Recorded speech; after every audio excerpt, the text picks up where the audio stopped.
దాని 6 సంవత్సరాలు జరగబడతా ఉంటే ఒక్కొక్క మెట్టు దాటుకుంటూ వెళ్తా ఉన్నాం.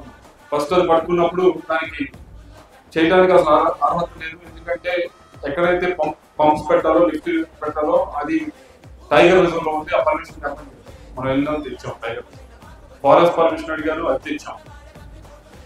ఇవన్నీ కూడా టైం పడుతుంది, తీసుకొచ్చాం. దీని తర్వాత ఇప్పుడు మొత్తం కూడా ఎమ్మెల్యే గారు కానీ మరి ముఖ్యంగా ముఖ్యమంత్రి గారు కూడా ఏమన్నారంటే ఒకేసారి 84,000 ఎకరాలు కూడా ఫస్ట్ ఫేజ్ నుంచి చేసేద్దాము, 24,000 ఎకరాలు 84,000 ఎకరాలు చేద్దాము అని చెప్పి